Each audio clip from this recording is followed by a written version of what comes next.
Aquí estamos en La Filosofía en Canal haciendo una entrevista a Carol Clemente. Hola, Carol. Hola. Hola. ¿Qué tal? Muchas gracias por invitarme. A ti por venir. Antes de empezar, me gustaría preguntarte cuáles han sido tus motivaciones para invitarme, si son personales, si son políticas, si tienes algún tipo de relación personal con la prostitución. Más bien políticas, supongo. O sea, escuché una charla tuya en una ocasión que me dejó muy asombrado. Me pareció tan interesante que dije esto hay que darle la mayor difusión posible. Por otro lado, siempre he visto que en las polémicas sobre prostitución a las que he asistido, pues fundamentalmente en ámbitos universitarios, siempre hay una gran ausente que es la prostituta. Si entras en tu Twitter, que es Saisei Chan, te defines como puta feminista. Pues pienso que es de recibo que se escuche tu voz también hablando de estos temas, ¿no? Sí, yo creo que los sujetos que vivenciamos el trabajo sexual somos imprescindibles a la hora de tratar el tema. Y bueno, creo que es muy importante que se nos abran espacios académicos para tratar este tema con la mayor objetividad posible también. Y aquí me gustaría explicar una serie de anécdotas que sucedieron hace unos años. En 2018, Mabel Lozano sacó un documental que se llamaba El proxeneta, paso corto, mala leche, que es de un antiguo tratante que traficó con más de 1.700 mujeres. Lo hizo famoso a este señor, lo subió a un escenario y no faltó quien se subió también a un escenario con él y le dijo que le perdonaba y que le parecía muy valiente. Es decir, el abolicionismo estaba tan ávido de mostrar que tenía el poder para convertir y redimir a los hombres malos en activistas abolicionistas que dejó en un segundo plano a esas 1.700 mujeres y una persona se creyó con la potestad de perdonarle aunque ella no hubiera sido ninguna de estas 1.700 mujeres. Unos años después, este señor, que se suponía que se había redimido y al que las abolicionistas aplaudieron y le trataron de señor valiente, salió en un artículo de periódico diciendo que había vuelto a montar un negocio en el Alterne. Y que a él la tercería locativa, que es la penalización de espacios donde se ejerce la prostitución, no le iba a afectar, porque él podía, por ejemplo, montar una ONG con la que camuflar este negocio. Ninguna de las abolicionistas que la había perdonado y redimido salió públicamente a señalarle. No obstante, nosotras, en 2019, quisimos ir a dar unas jornadas a la Universidad de La Coruña, unas jornadas que llevaban meses pactadas. Y entonces todo el lobby abolicionista se nos echó encima acusándonos de proxenetas y de ir a captar a las mujeres y utilizaban una frase muy visceral que era «vienen a por nuestras hijas». Y el gran lema era «la prostitución no se debate, se combate». Con esto que quiero decir que el abolicionismo se está construyendo desde una gran irracionalidad, una gran visceralidad, y que cuando dicen que la prostitución no se debate, se combate, lo que están mostrando es una gran debilidad dialéctica. Si realmente son las defensoras de los derechos humanos y las garantes de la igualdad y del avance hacia una sociedad feminista, digo yo que no tendrían ningún reparo en dialogar y ningún reparo en debatir, porque al fin y al cabo tendrían la razón. Pero resulta luego que esta razón es irónicamente una razón con mayúsculas, lo que ya sabemos que comporta esto. Has hablado hace un momento de nosotras. ¿Quiénes sois vosotras? O sea, ¿qué colectivo ¿a qué colectivo pertenece? Tú eres una activista feminista. Mi colectivo en concreto es Putas en Lucha, pero cuando digo nosotras somos las activistas pro derechos. Ah, ya. De acuerdo. De acuerdo. En el Twitter te llamas Saisei Chan.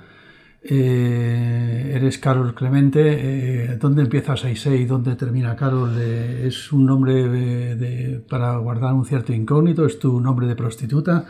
Saisei, ¿qué es? ¿Cómo es esto? Pues hasta hace unos años, sí. Hasta el año pasado, sí era el nombre con el que yo me llamaba públicamente porque no quería desvelar mi nombre real. y al igual que la mayoría de trabajadoras sexuales, la inmensa mayoría, bueno, pues utilizamos estos seudónimos para proteger nuestra intimidad y nuestra vida privada, porque sobre nosotras pesa un estigma que nos invalida. ¿En qué consiste ese estigma? ¿Cómo lo definirías? El estigma es una etiqueta que nos coloca la sociedad en función de un comportamiento sexual que para la sociedad es anormal, que está rompiendo con determinadas reglas que sitúan la sexualidad correcta y ahuyentan la incorrecta, que bueno, esto nos atraviesa completamente. El estigma se traduce en violencia y discriminación institucional, se traduce en un rechazo social y se traduce también en un daño hacia nuestra propia autoimagen y nuestra propia autoestima y autoaceptación, es decir, abarca toda nuestra vida. Por eso la inmensa mayoría, para protegerlo, para proteger su vida y protegerse del peligro que comporta ser una persona estigmatizada. Sin ir más lejos, a veces una compañera ha padecido una violación en el trabajo, ha ido a la policía y la policía le ha dicho que son gajes del oficio. Joder. Claro, es decir, tú misma estás provocando una situación en que tú te estás poniendo en peligro, por lo tanto tú te la estás buscando, es la misma lógica patriarcal, ¿no? Que, bueno, que dice que si te han violado era por la vestimenta que tenías, el comportamiento, las horas, las sustancias, etc. Ajá. Antes que nada de seguir con este tema, ¿qué estudios tienes? ¿Qué has estudiado? Pues mi primera carrera fue filología francesa, después estudié también psicología, ahora estoy haciendo un máster en psicoterapia integradora humanista y si ahora me va un poco bien económicamente, pues me dispongo a continuar mis estudios de filosofía también. Y en ese caso, si encontraras un trabajo en tu terreno, en el terreno que has estudiado, ¿dejarías el trabajo sexual?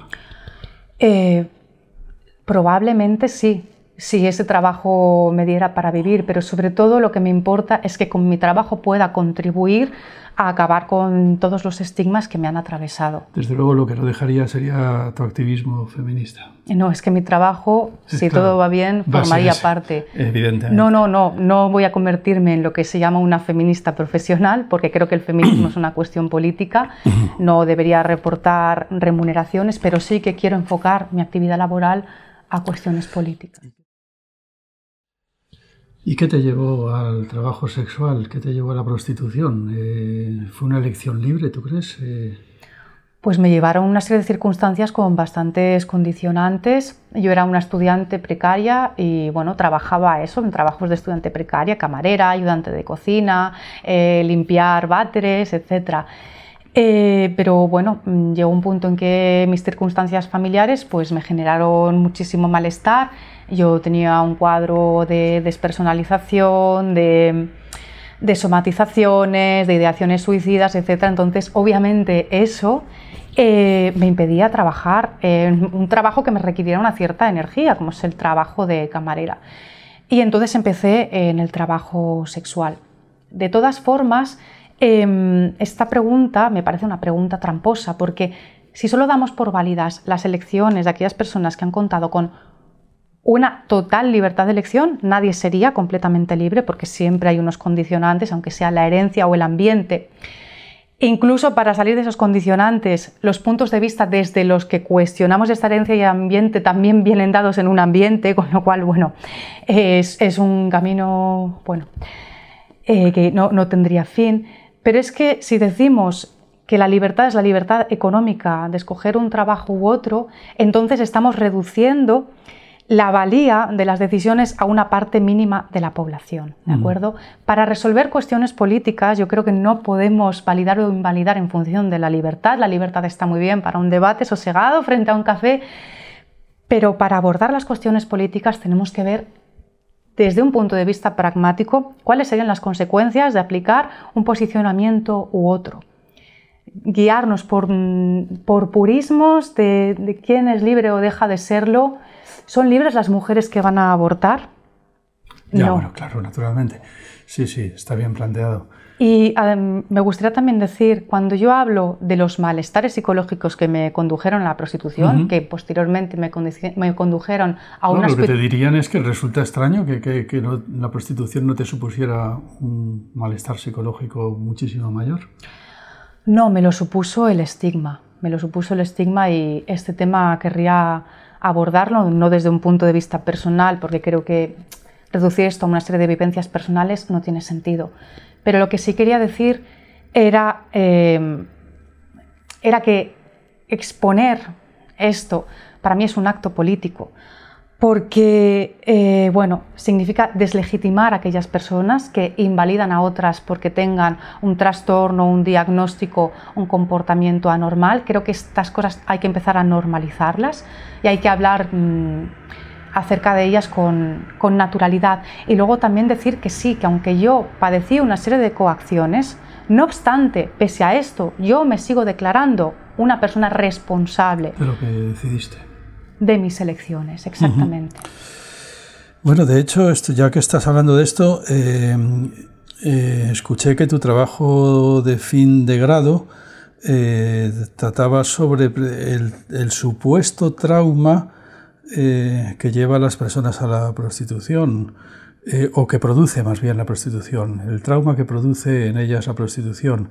Y se habla incluso de que se entra en la prostitución a causa de abusos sexuales en la infancia, que la prostitución acaba provocando trastorno de estrés postraumático, ansiedad, depresión, abuso de sustancias, en fin, ¿será verdad? Yo de lo que hablé más bien era de las consecuencias psicológicas del estigma de prostituta, ¿de acuerdo? Es decir, cómo la violencia institucional, la misma violencia introyectada, que es un estigma, la violencia por parte de otras personas que te pueden despreciar o te pueden maltratar por ejercer el trabajo sexual, cómo todo esto sí que acaba generando o puede acabar generando una serie de trastornos si la persona no cuenta con una red o no tiene suficiente resiliencia, ¿de acuerdo? Cómo las políticas públicas que, por ejemplo, llevan a la clandestinidad y, por lo tanto, a una mayor exposición a la violencia, cómo esto sí puede acabar generando trastorno de estrés postraumático, depresión, ansiedad. Sí, pero no es el trabajo en sí, sino más bien el estigma que rodea al trabajo. Es una cosa curiosa lo que estás diciendo. Es no ser un sujeto de derechos. Cómo esta condición de ser una nadie te deja expuesta a un listado infinito de violencias, que eso obviamente tiene una repercusión psicológica. Y sí, también cuestioné estas lecturas. Vamos a ver. El trastorno de estrés postraumático es un trastorno muy invalidante, que entre otras cosas lo que hace es que la persona evite todo aquello que esté relacionado con su trauma. Si en nuestros casos ejercer la prostitución nos comportara un trastorno de estrés postraumático, no podríamos volver al día siguiente a trabajar. Incluso desde el abolicionismo se dice, hay tres tipos de clientes, bueno, de puteros, que dicen ellas. Uno es el que te maltrata, otro que viene a correrse lo más rápido posible, bueno, a correrse y tú le das completamente igual, y otro que te exige una performance de novia. ¿Alguien piensa que una persona con esta sintomatología, con esta reactividad, podría hacer esa performance o podría incluso tener la disciplina corporal suficiente como para estar aguantando determinados tratos? A mí me parece que no, ¿vale? Alguien me podría decir, claro, de ahí se deriva el consumo de sustancias, pero es que volvemos a lo mismo, es que para estar manteniendo el tipo, como aquel que dice la entereza, y performativizar a una novia, una no puede estar con una gran cantidad de sustancias en el cuerpo, tiene que tener un gran autocontrol.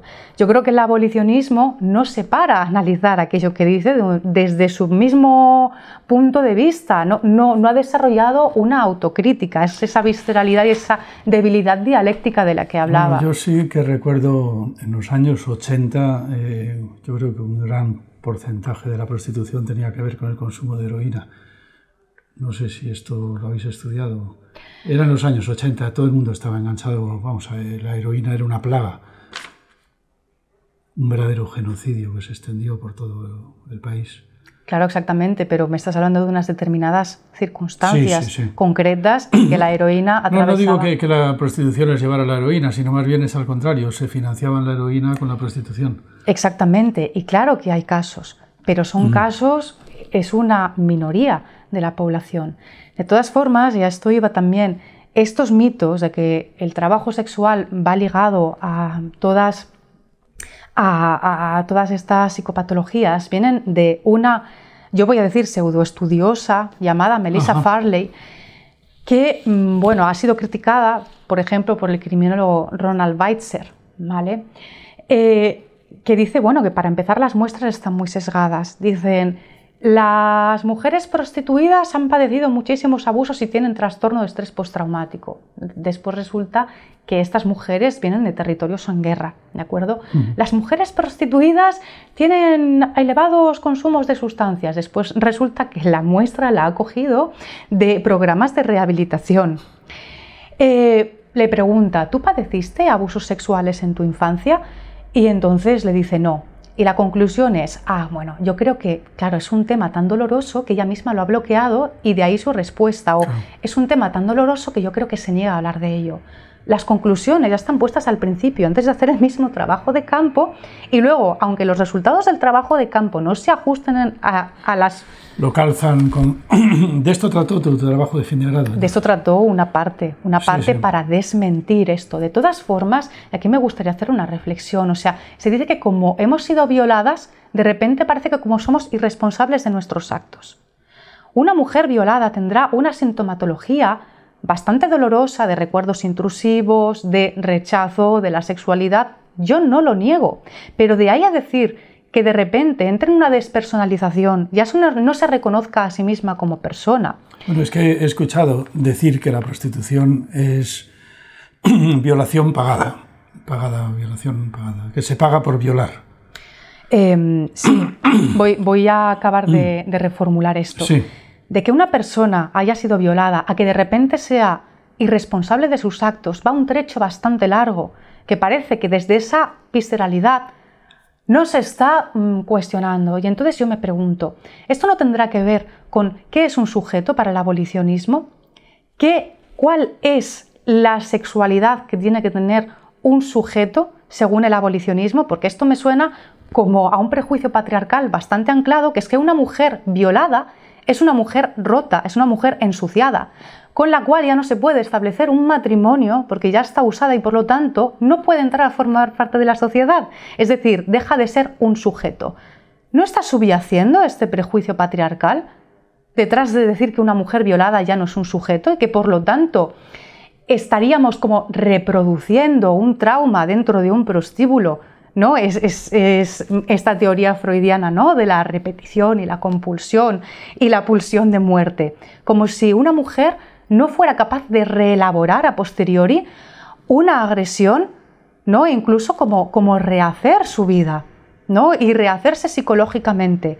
¿Dónde están dejando a las mujeres que han padecido una agresión? ¿Qué pretensión perversa hay detrás de esta anulación de las mujeres que han padecido una agresión? A mí esto no me parece feminista, sinceramente. Sí, pero aparte de eso, la comparación entre violación y prostitución tampoco sé si está... Es que es un absurdo, es otro absurdo más del abolicionismo. O sea, decir que la prostitución es violación pagada, pues imaginemos que vamos por un callejón oscuro, viene un señor, nos da así en la espalda y nos dice, bueno, te voy a violar, ¿te parece bien? Vale, tú dime, ¿qué prácticas haces? ¿Y cuánto cobrarías por cada práctica? Vale, ¿te parece bien que hagamos esto y así? Oye, a mí me gustaría también que hiciéramos esto. ¿A ti qué te parece? ¿Te parece bien? Vale, mira, te pago y ahora procedemos a que te viole. ¿Verdad que es un absurdo? Es una frase cargada de demagogia, cargada de visceralidad. Por lo tanto, no. En el trabajo sexual hay un consenso entre dos personas adultas, ¿de acuerdo? Que no haya deseo no es equiparable a que sea una violación. Sí, pero no es muy patriarcal esto de que el hombre desea y la mujer consiente.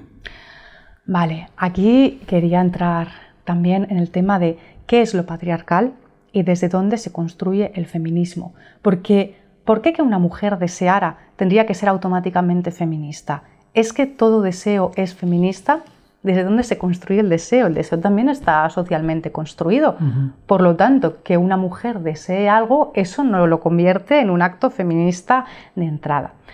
Vale, esto para empezar. Y para seguir, también podríamos decir que lo feminista sería que un hombre que siempre tiene más poder adquisitivo que una mujer de su misma clase social, entendemos, lo feminista sería como equilibrar la balanza y que entonces la mujer tuviera ese poder adquisitivo. Y aquí esto me lleva a plantearme, ¿de qué manera estamos construyendo el feminismo? Porque aquí cada cual, en función de su experiencia subjetiva, personal e íntima, dice, vale, esto a mí me ha afectado como mujer, por lo tanto, esto es el patriarcado. Y al final lo que estamos haciendo es entrar en una guerra de significantes y significados y nos estamos disputando quién tiene la legitimidad de decidir qué es el feminismo. Y yo creo que esto es un fracaso como movimiento político. Si realmente estuviéramos construyendo un movimiento plural en el que todas las subjetividades tuviéramos cabida, un movimiento realmente democrático, entonces es cuando fortaleceríamos la sororidad y entonces es cuando el feminismo podría ser realmente un movimiento político, no una construcción hecha de una élite que por X razones tiene la autoridad de definir qué es el feminismo. Esa es la situación en la que nos encontramos ahora mismo.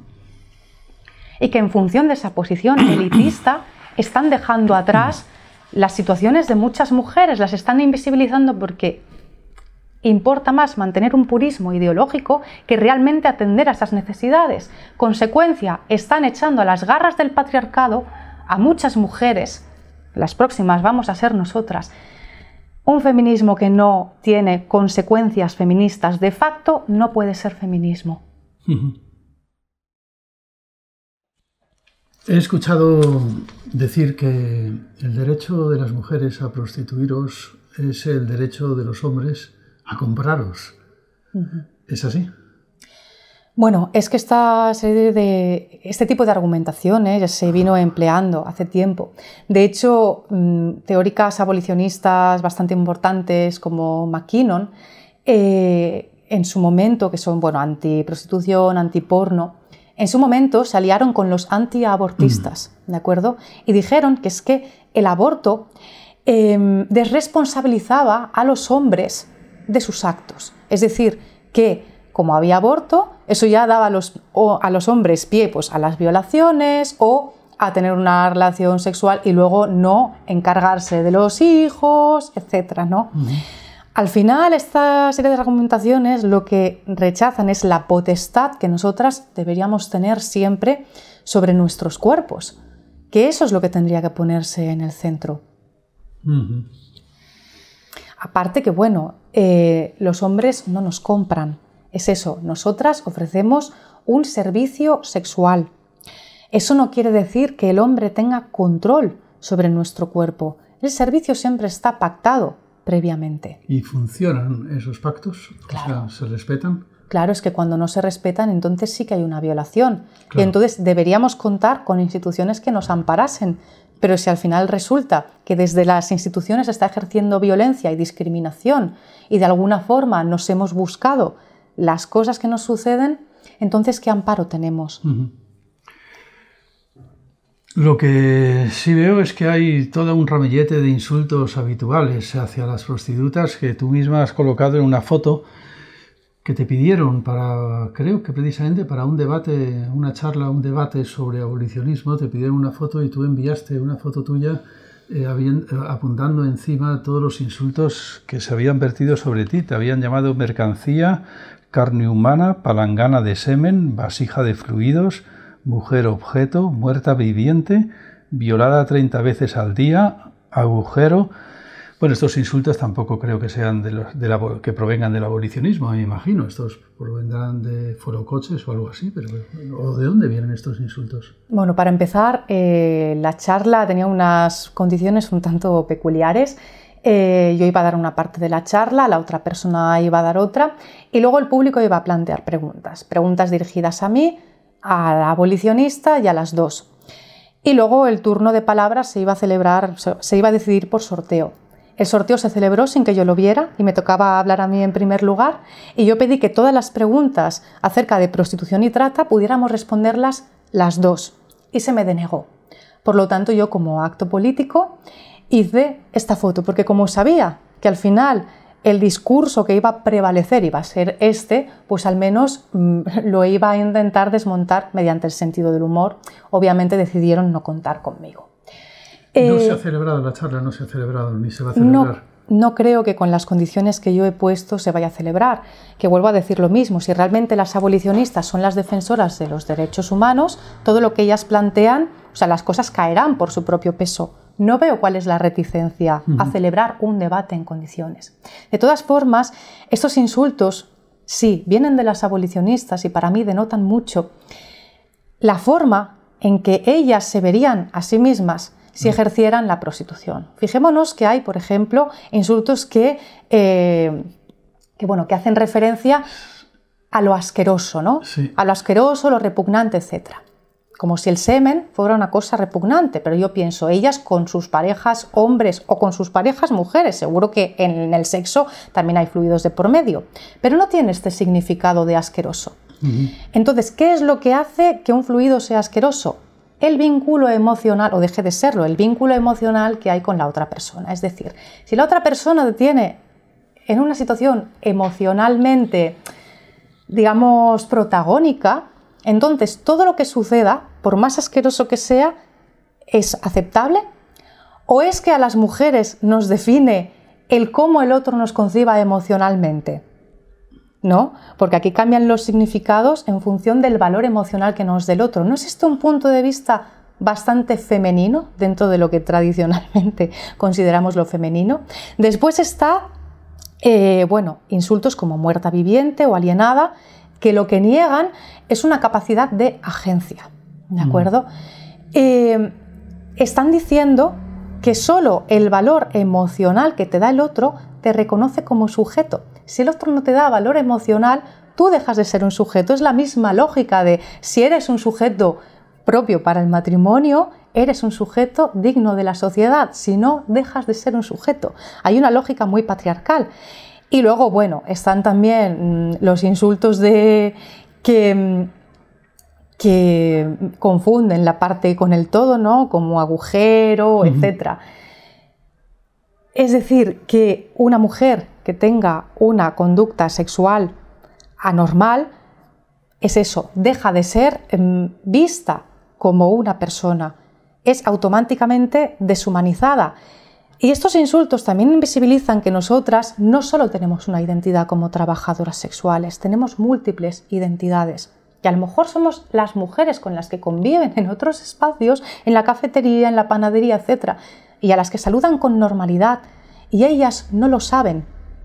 Parece como si tener una conducta sexual anormal ya determinara qué tipo de persona eres. Es decir, lo que están haciendo es realmente una labor de control social, de considerar a la otra como más o menos digna en función de una cuestión de intimidad.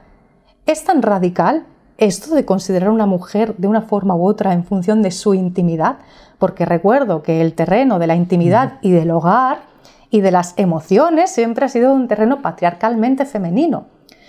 No romper con esta lógica no tiene nada de feminismo radical. Y ya que lo dices, también te escuché una vez decir que, en un Twitter ponías algo así como que no solamente las prostitutas, sino que también los clientes tampoco son el diablo, decías algo así como, son vuestros novios, vuestros maridos, vuestros compañeros de trabajo. Es así, es así. Claro. Es así. Hay una encuesta que dice que el 40% de los españoles ha consumido alguna vez servicios sexuales. Yo lo veo una cifra muy pequeña. O sea, si realmente tuviéramos que vivir todas de una minoría de hombres, sí, mantener nuestras casas, nuestras familias, sacar adelante nuestros proyectos de vida, enviar dinero a nuestros países de origen, no habría tantísimas trabajadoras sexuales. Si las hay, es porque el hombre cis, hetero, medio es un consumidor habitual de servicios sexuales. Y es así, son los hombres con los que se conviven a diario. Obviamente lo llevan en secreto porque esto sería compatible con ser padres de familia, con ser contratados en una empresa, con ser respetados, etc. Pero es que se está construyendo una imagen de el putero que es completamente irreal, demagógica. Y bueno, es que no estamos haciendo política sobre datos objetivos. Ese es el problema, que se está conectando con las mujeres desde un lugar muy visceral que les recuerda a sí mismas los propios abusos que han padecido. Se está conectando con las mujeres desde la frustración, este nuevo feminismo, desde la frustración, para que se sientan interpeladas por este movimiento político. Y a partir de esta visceralidad se está señalando a determinadas culpables. Las putas, las mujeres trans, son las culpables de las cosas que os han sucedido a vosotras. Y así es como se está consiguiendo que vayan en contra de las minorías y que al final es que estemos alimentando una sociedad fascista, llena de control social, donde si no se cumplen incluso determinadas reglas dentro de la intimidad, una está contribuyendo a la frustración y a la violencia sobre otras mujeres. Y mientras estamos centrándonos en nuestra intimidad y vigilando la intimidad de los demás, quienes diseñan las políticas públicas están muy felices, porque mientras nos hurgamos el ombligo pensando que nuestro ombligo es lo político, ellos hacen y deshacen. Y una cosa, hablando de datos, una de las cosas que más me han sorprendido en las polémicas a las que he asistido entre, podríamos decir, abolicionistas y regulacionistas, pues sobre todo en la universidad, ya te digo que tengo, podríamos decir, divididas a mis alumnas en los dos bandos. Una cosa que me ha sorprendido es el manejo de los datos. No coinciden en absoluto. Las abolicionistas hablan de algo así como de un 10% de trata, perdón, de un 90% de trata frente a un 10% de prostitución voluntaria. Y las regulacionistas hablan al revés, es curioso, o sea, lo invierten enteramente y dicen que es alrededor de un 10, un 15% la trata y el resto es voluntaria. Bueno, también he conocido abolicionistas que además piensan que es hacerle el juego al patriarcado, hacer la distinción entre trata y prostitución. Es algo así como negar que pueda haber ninguna distinción entre trata, explotación sexual, esclavitud sexual y prostitución voluntaria. Vale, para empezar, aclaro un término. Nosotras ninguna somos regulacionistas, somos proderechos. Esto no es un eufemismo, son dos maneras de legislar distintas. Regulacionismo es el que se ha llevado a cabo en países como Holanda o Alemania, que al final la prostituta es sumamente controlada por la patronal y por el Estado, ¿de acuerdo? Es una legislación que solo ha beneficiado al control social y a la ganancia económica de la patronal. ¿Por qué? Porque solo se puede ejercer la prostitución en determinados espacios donde te cobran una tasa, obviamente bastante elevada, por ejemplo, prostitución de calle, o se prohíbe directamente o solo se le deja en un margen horario muy reducido, ¿vale? Esto comporta que todo servicio sexual le acabe dando un beneficio a los empresarios. Después te tienes que registrar obligatoriamente y esto, pues si dentro de un tiempo quieres cambiar de actividad laboral, te lo va a dificultar bastante. Y tienes que pasar exámenes médicos obligatorios y esto no solo hace que el Estado se arrogue el derecho de ingerir nuestra vida privada y de tener esta serie de informaciones que a veces han pasado a listas negras, ¿de acuerdo?, sino que no se estigmatiza como colectivo de riesgo. A nadie cuando se abre un perfil en Tinder o cuando entra en una sauna o en una discoteca se le pide una analítica de VIH. ¿Por qué a nosotras sí? Cuando es que además el mayor peligro de la infección está en la falsa monogamia, ¿no? Es decir, las personas tienden a pensar que la monogamia es cierta, luego las infidelidades son mucho más reales de lo que la gente imagina y al final se están exponiendo, sin saberlo, a prácticas de riesgo. De todas formas, es que yo creo que estigmatizar a alguien por tener una infección, bueno, pues también me parece que va en contra de los derechos humanos. Entonces no somos regulacionistas, somos pro derechos. Defendemos un modelo que hay en Nueva Zelanda que permite que hasta 4 personas se asocien en una casa para poder trabajar juntas, es decir, pueden compartir los gastos a modo de cooperativa informal.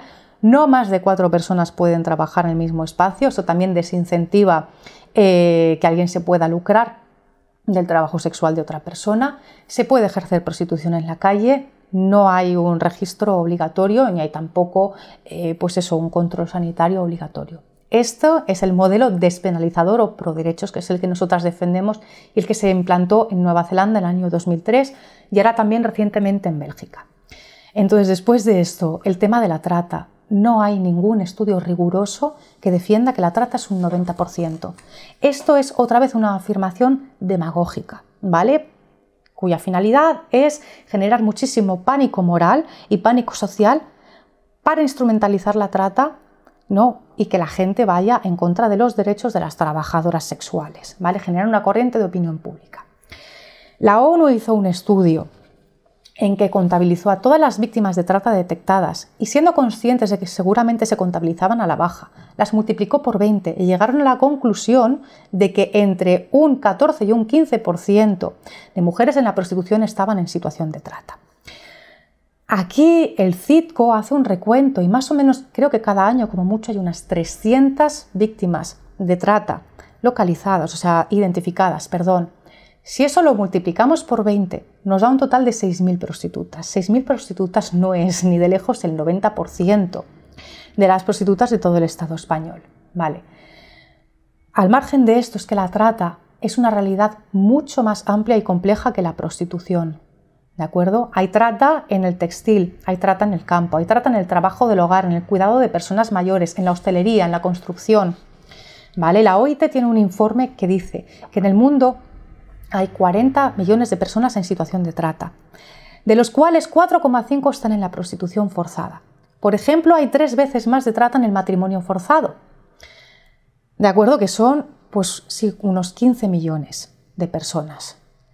Y sin embargo, no se utiliza esta cifra para ir en contra de la institución del matrimonio, porque otra vez estamos jugando, nos estamos debatiendo a ver qué significante, qué significado ganarían el podio en el feminismo oficial, ¿de acuerdo? Y como muchas de las que se están disputando ese primer lugar son mujeres casadas, son una relación heteronormativa, obviamente no van a tirar piedras a la construcción de su subjetividad.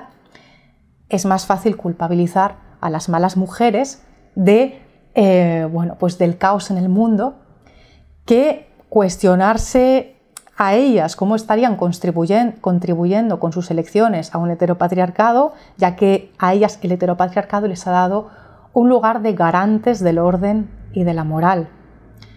¿No? Entonces, es más fácil culpabilizarnos a nosotras de que exista la trata. No obstante, la trata, recuerdo, es un problema derivado de las políticas de extranjería, porque las personas que vienen de países pobres, como no tienen ni los medios legales ni los medios económicos para cruzar la frontera, al final acaban contactando con estas figuras oportunistas que muchas veces están ligadas al mundo del crimen. Si las fronteras estuvieran abiertas, no habría estos problemas de dependencia. ¿De acuerdo? Pero es que una víctima de trata, para obtener algún derecho, tiene que denunciar no a la persona que la estuvo explotando, sino a la persona que le facilitó el cruce de frontera. Es decir, la perspectiva sobre trata está hecha desde un enfoque puramente instrumental y no un enfoque basado en los derechos humanos. Si se quiere atajar el problema de la trata desde una acción cabal, hay que ir en contra de las políticas de extranjería, ¿no? Esto para empezar, y luego para seguir, es que no importa si hay un 9%, un 15% o un 90% de personas en situación de trata. Aunque hubiera una, sería una situación preocupante, pero tendríamos que atacar las causas reales. Lo contrario, inflar cifras y culparnos a nosotras de que exista la trata es instrumentalizar a las víctimas de trata. Y eso no les está dando al final ningún tipo de derecho, ni a ellas ni a nosotras. En cuanto a si es hacerle el juego al patriarcado, Una vez asistí a una charla de Santiago López Petit, que era un profesor de filosofía política de la Universidad de Barcelona. Sí. Dijo, hay dos formas de debatir. O bien no ponerte jamás en el lugar del otro, o bien ponerte en el lugar del otro y tratar de hacerlo en sus términos. Pues el gran problema del abolicionismo es que realmente no se están poniendo en el lugar de, vamos a decir, personas en contextos de prostitución. No están viendo que cada persona tiene una serie de dificultades y necesidades distintas y que lo que hay que hacer es aplicar soluciones lo más adecuadas posible a esa problemática concreta. No se puede comparar mi situación con la de una mujer que está forzada. Cada una tendrá unas demandas distintas.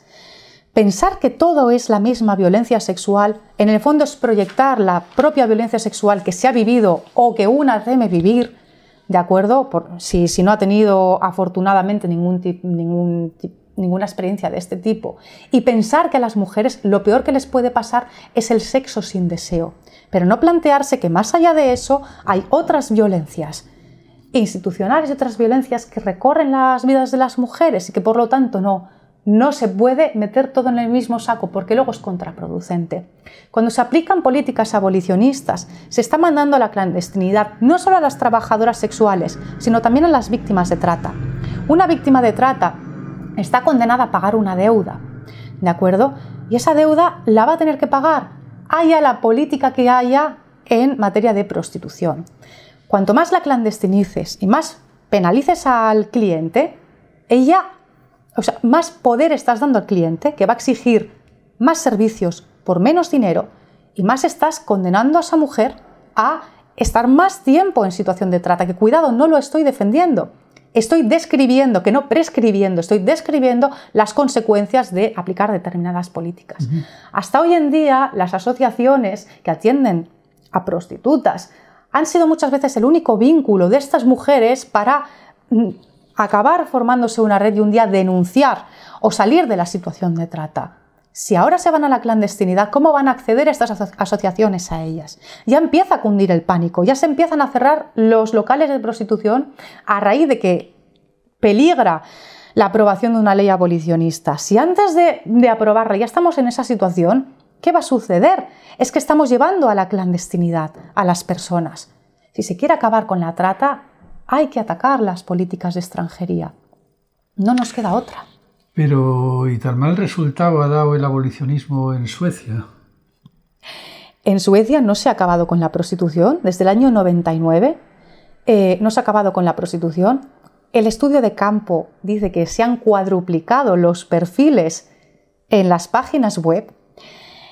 Tampoco ha acabado con la trata. Si nos metemos en la página de la Interpol, dice que la situación de Suecia y su papel en la trata a nivel internacional es tan preponderante que eso justifica la presencia de la misma Interpol en Suecia. O sea, las políticas punitivas no acaban ni con la prostitución ni con la trata.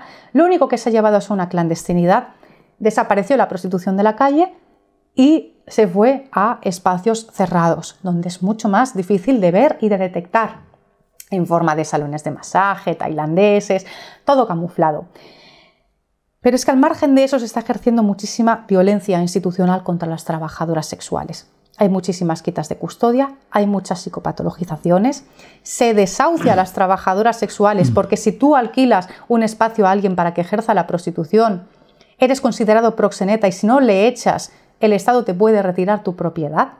Hay un informe de Amnistía Internacional de Noruega en que había 4 mujeres nigerianas ejerciendo bajo el mismo techo. Llegó un hombre, las amenazó con un arma, las violó, les robó, les agredió. Ellas llamaron a la policía tardó unas 2 o 3 horas en llegar. Se las llevaron a la comisaría, les tomaron declaración, les pusieron en un hotel y al día siguiente, cuando intentaron volver a su casa, les habían cambiado la cerradura. El dueño las había echado. Es decir, que al final el abolicionismo lo que hace es llevarnos a la clandestinidad, que al final la consecuencia de haber denunciado una agresión es que te acaben desahuciando. ¿Qué sucede? Que la mayoría de mujeres no van a denunciar una agresión. Obviamente los perpetradores son conocedores de esto y aprovechan la vulnerabilidad para hacer todo lo que quieran haciéndose pasar por clientes. Desde violar, robar, agredir, matar. los países como Francia, donde se ha implantado una ley abolicionista, ya han muerto varias trabajadoras sexuales. Por ejemplo, en París, en el bosque de Bolonia, esta siempre ha sido una zona de prostitución. Pero desde que se aprobó esta ley tienen que irse a lugares cada vez más oscuros y más adentrados dentro del mismo bosque. Vanessa Campos fue una víctima del sistema abolicionista. Fue una mujer trans a la que asesinaron en 2018. ¿De acuerdo? Eva Marie Kullander fue una víctima del sistema abolicionista en Suecia. Fue una mujer que ejerció la prostitución durante 2 semanas para poder huir de su pareja, que era una maltratadora. Esta mujer tenía 2 hijos y, bueno, se lo contó a su prima llamó a servicios sociales, ¿de acuerdo? Servicios sociales la metió en una habitación con sus hijos y le dijeron: míralos bien porque no los vas a volver a ver. Y le dieron la custodia a su ex, que era un maltratador, y ya tenía diversas denuncias por varios temas, ¿de acuerdo? Estuvo años peleando hasta que por fin le permitieron las visitas. Pues en una de estas visitas él cogió un cuchillo, apuñaló a la trabajadora social y a ella la mató delante de sus hijos. Estos niños no se sabe dónde están. Ni siquiera los abuelos, los padres de ella, han podido tener su custodia. Porque claro, obviamente, como son malos padres porque por su culpa nació una prostituta, significa que no están capacitados para cuidar. Al final el abolicionismo es más una imposición ideológica que un asegurarse de que las mujeres vayamos a estar protegidas, cuidadas. Bueno, lo que siempre dicen y contestan es que, joder, que hay que cargar contra el cliente, que hay que machacar al cliente, no a la prostituta, que habrá que protegerla, supongo. Pues si lo que quieren es cargar contra el cliente porque esto es violencia sexual, ¿por qué desde el 99 hasta ahora una supuesta violencia sexual no ha tenido pena de cárcel? Porque el cliente todo lo que tenía que hacer era hacer un curso para aprender a tener sexo con empatía y a que pagar por sexo estaba muy mal, y una multa. Fin, no tiene ningún otro castigo. Custodias retiradas ninguna, pena de cárcel ninguna. ¿Es que una mujer no prostituta aceptaría que su violador no pasara por la cárcel? Y no estoy defendiendo el punitivismo, estoy intentando reproducir el discurso social. No se aceptaría, saldría todo el feminismo. Entonces nosotras, es que no somos mujeres, lo digo parafraseando una frase muy conocida dentro del feminismo, no, a nosotras no se nos considera como mujeres. Por eso se puede perdonar a alguien que traficó con 1.700 mujeres, con tanta tranquilidad, porque a nosotras no se nos considera mujeres, somos objetos, somos moneda de cambio para el mismo abolicionismo. Es más, es que en Suecia, un estudio que hizo Petra Östergren, que es una estudiosa bastante conocida del tema, una antropóloga o criminóloga, dice que los clientes hoy en día están preocupados, a los que hacen este cursillo, están preocupados porque a lo mejor han puesto en peligro su salud o la salud de las personas a su alrededor. No están, esto después de hacer la formación, no están preocupados porque a lo mejor han hecho daño a una mujer. Es decir, que ni siquiera el mismo sistema abolicionista llega a una coherencia. Joder. Cierto cargo público de Suecia dijo, cuando le dijeron: ¿es usted consciente de que este sistema está dañando a las prostitutas? Dijo: bueno, nadie dijo que para llegar a la abolición de la prostitución las prostitutas tuvieran que estar bien. Se han retirado todos los programas de reducción de daños, es decir, repartir preservativos a las prostitutas, porque como la prostitución ya es algo que es violencia, reducirla no tiene ningún sentido. Resultado, se está exponiendo más a las trabajadoras sexuales a prácticas de riesgo. Es que es más, ONU-SIDA es contrario a la penalización total o parcial de la prostitución, porque es consciente de que esto lleva a la clandestinidad y de que esto aumenta las prácticas de riesgo. SEISIDA también se posicionó. SEISIDA es la comunidad científica del VIH, que estudia el VIH en el Estado español. También se posicionó contra la penalización total o parcial de la prostitución, por los mismos motivos. Mira, te voy a hacer una pregunta, yo no sé si te resulta incómoda, pero tú eres una mujer blanca, cis, heterosexual, guapa y con estudios superiores. ¿Es válida tu testimonio? ¿Es válida tu palabra? Y además, hablas de un colectivo, Putas en Lucha. Son como tú también, cis, blancas, heterosexuales con estudios superiores. mi palabra es válida porque yo no hablo de mí o no hablo exclusivamente de mí. Si yo, cuando definiera la prostitución, la definiera en función de mi experiencia, obviamente mi palabra sería muy cuestionable. Pero es que el discurso del que yo he bebido es de todo el movimiento pro derechos. El movimiento pro derechos se inició con 2 trabajadoras sexuales trans racializadas negativamente, porque todos somos racializados, solo que una parte de la población positivamente y otras negativamente, que eran putas de calle, que eran Marcia Johnson y Silvia Rivera, ¿vale? Fue todo lo de las revueltas de Stonewall, Stonewall, que luego derivó en el Día del Orgullo, el 28J. Bueno, pues esta revuelta la iniciaron 2 putas trans. Pero es que el movimiento de putas pues, ha tenido figuras como Griselidis Real, que fue una de las primeras putas del movimiento pro derechos en Suiza, gracias a la cual está reconocida hoy en día el trabajo sexual como un trabajo en Suiza. Es que aquí en el Estado español los primeros movimientos fueron Asociación de Mujeres de la Calle Montera, ¿vale? Después también las putas indignadas del Raval, putas de calle que lograron frenar una ordenanza que estaba asfixiando económicamente a las mujeres, ¿de acuerdo? Voy a hacer un inciso. Sobre esta ordenanza, la Asociación Genera hizo un estudio y vieron que solo en su zona el Ayuntamiento de Barcelona se había llevado 1 millón de euros de las multas puestas a mujeres, ¿de acuerdo? Ellas calcularon que ellas trabajan con el 10% de toda la prostitución callejera de Barcelona. Pues entre 1 millón y 1.500.000 euros el Ayuntamiento de Barcelona. Al final, Proxeneta. Exactamente. Ada Colau se ha preocupado de que esta ordenanza no se siguiera aplicando. ¿Y cómo la llama el abolicionismo? Lobby proxeneta. Es la paradoja de pensarlo todo desde las entrañas y desde la irracionalidad y de no someter los argumentos abolicionistas a debate, que al final caen en unas contradicciones brutales. Luego también tenemos a femtras, que también son putas de calle. Hay otras figuras como Carolina Hernández, por ejemplo, como Margarita Carreras. Dentro de putas indignadas tenemos a Janet Mérida, por ejemplo. O sea, realmente decir que las putas que defendemos los derechos somos algunas privilegiadas es desconocer la realidad del movimiento. Es otra de estas tergiversaciones demagógicas con las que el abolicionismo pretende que no se empatice con nosotras, pero son fácilmente revocables.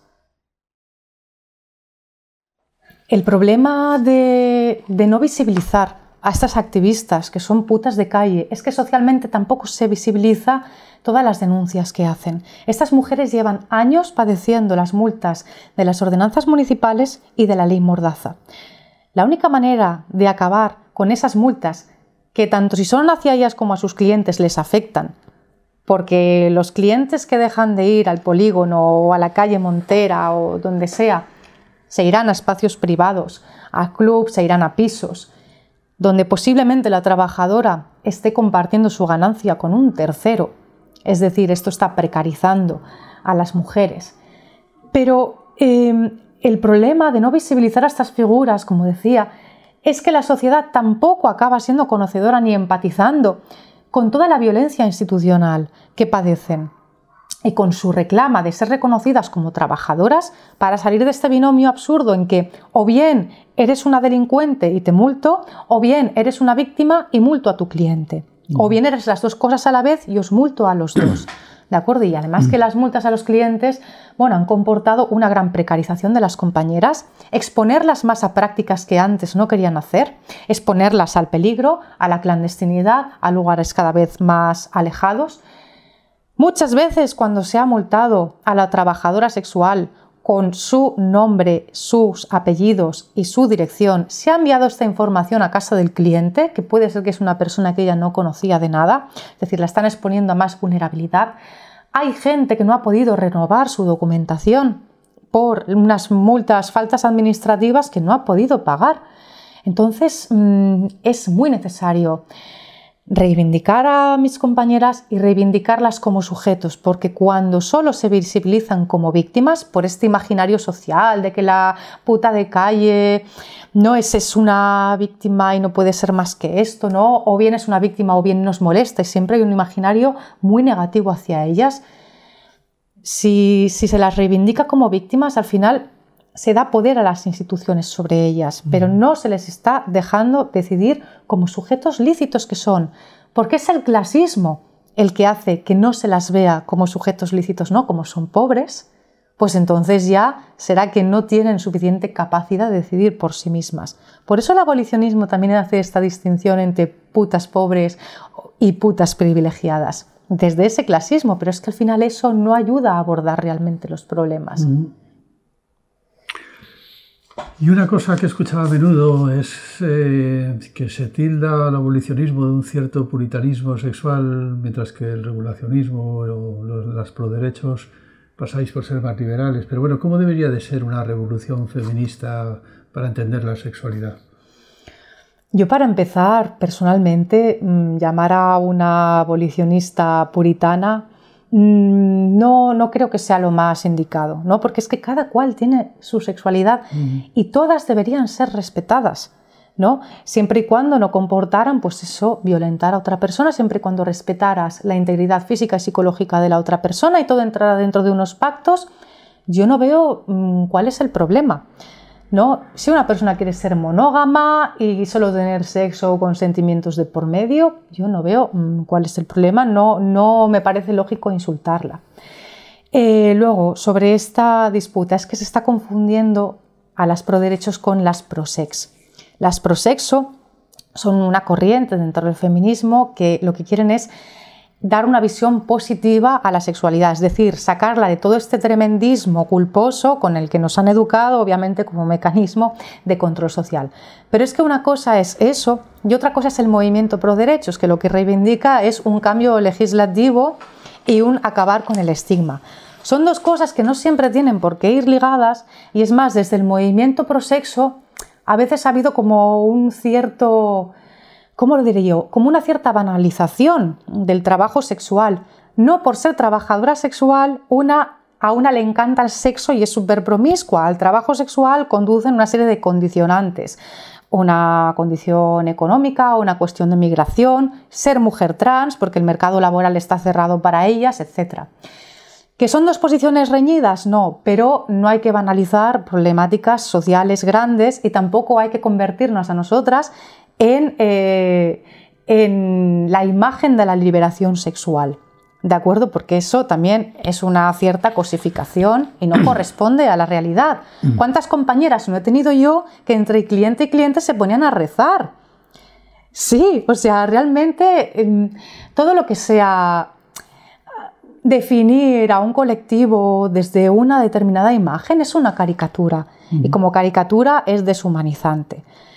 Hay que ser aliada de las trabajadoras sexuales, pero yo creo que desde una cierta seriedad y sabiendo qué nos estamos jugando, que va mucho más allá de una cuestión de represión o de libertad, va de una cuestión de poder salvaguardar nuestra integridad física y psicológica, impidiendo que se acepten y se aprueben leyes punitivas. ¿Vale?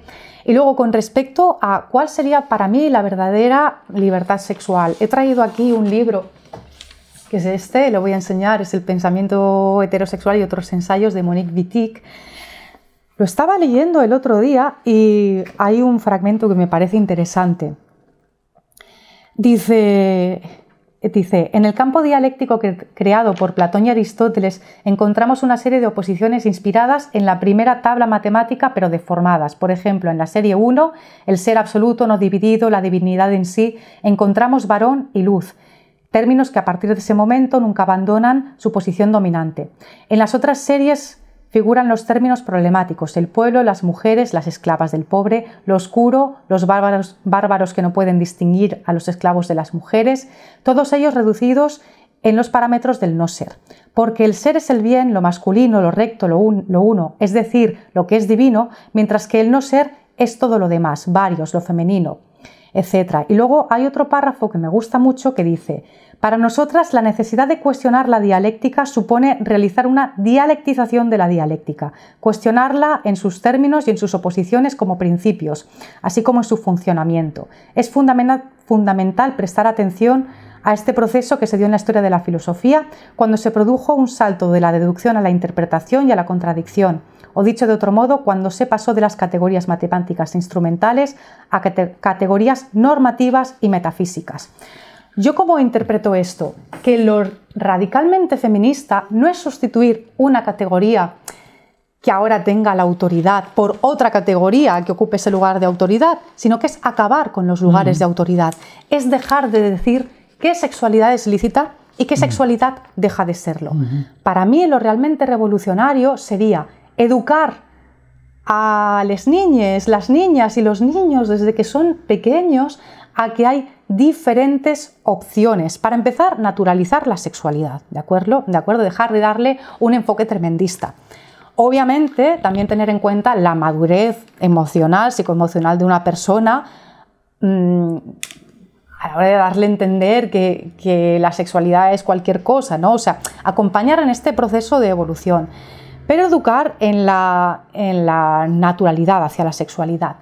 Y luego también darle múltiples opciones y naturalizarlas todas para que sepa que todas son lícitas, siempre y cuando haya un consenso y siempre y cuando no estén dañando la integridad física y psicológica de nadie. Así es como la sexualidad dejaría de ser un mecanismo de control social, diciendo que sexualidades son lícitas y dejan de serlo. El gran problema del abolicionismo es que está confundiendo la frase «lo personal es político», la está confundiendo por otra frase que es «mi ombligo es lo político y mi subjetividad es la medida de todas las cosas». Y mediante su introducción en el feminismo institucional está haciendo de su subjetividad la medida de todas las cosas, la norma y unas leyes que, como he dicho, van a tener consecuencias muy perjudiciales para las mujeres. Pero es que no ya contentas con esto, es que están revivificando el eterno femenino, ¿vale? Es decir, discursos como el de Beatriz Gimeno, de follar con empatía, ya dicen que, por ejemplo, irte a un club liberal y ni siquiera saber con quién estás teniendo sexo porque está todo oscuro, eso ya quizás no es tan lícito, ¿no? Porque no sabes quién es la otra persona, no te da tiempo a empatizar. O, por ejemplo, un discurso que se está poniendo en boga ahora, que está hasta demonizando el Satisfyer, porque aunque no sea un objeto fálico, resulta que es un placer así cortoplacista, ¿no? Y que va en contra de conectar profundamente emocionalmente con la otra persona, va en contra de esta lógica. Vale, a mí esto es que me suena a Freud que decía que toda aquella sexualidad que no fuera a generar sociedad era una perversión, es decir, toda aquella sexualidad que no fuera a generar familia, a generar vínculos dentro de la sociedad, era una perversión.